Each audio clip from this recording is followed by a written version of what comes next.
घीसू और माधव बाप और बेटा, गांव के सबसे बदनाम लोग, कामचोर, बेशर्म और पूरी बस्ती के लिए एक मजाक। पर इन दोनों को परवाह नहीं थी। दिन भर इधर उधर टहलना और रात को अलाव के पास बैठकर हंसते और मजाक करते रहते थे। यही इनकी जिंदगी थी। उस रात भी कुछ अलग नहीं था। माधव की बीवी दुखी, थकी और उसकी बीवी को 9वां महीना चल रहा था। घर के अंदर दर्द से कराह रही थी और बाहर माधव और घीसू आग ताप रहे थे। माधव ने धीरे से बिना किसी भाव के कहा, बाबूजी, लगता है इस बार बचेगी नहीं। 2 दिन से कुछ खाया भी नहीं उस बेचारी ने। घीसू ने कंधे उचकाकर कहा, मर भी गई तो क्या, कफन खरीदने को पैसे तो है नहीं हमारे पास। कुछ पल खामोशी छाई रही। अलाव की लकड़ियां धीरे धीरे सुलगती रहीं। दोनों चुपचाप बैठे रहे। वक्त धीरे धीरे सरक रहा था।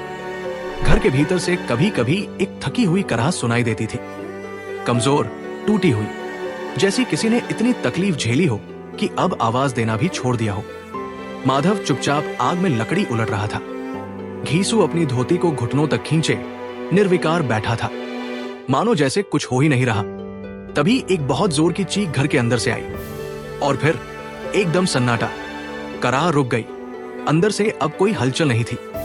माधव तुरंत उठा। तेजी नहीं थी, घबराहट भी नहीं, बस एक आदत भरी चुप्पी के साथ वो घर के अंदर चला गया। घीसू वहीं बैठा रहा। उसकी निगाहें बुझती आग पर टिकी थी, मानो उस चीख को सुना ही न हो। कुछ देर बाद माधव बाहर आया। उसके चेहरे पर ना आंसू थे, ना चिंता, सिर्फ एक थका हुआ खाली सा भाव।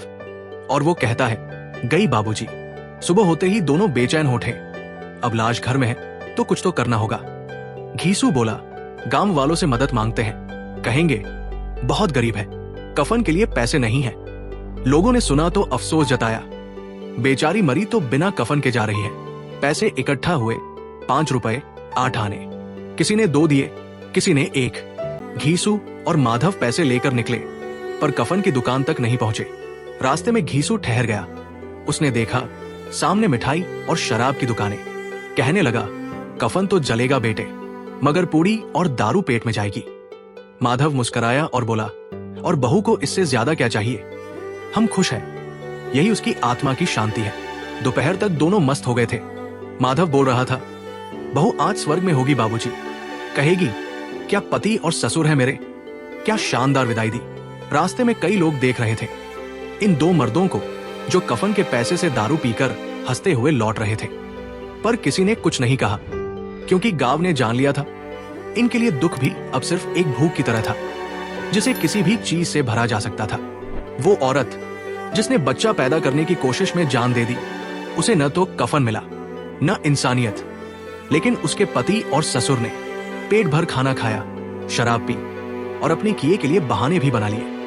यही थी प्रेमचंद की कफन।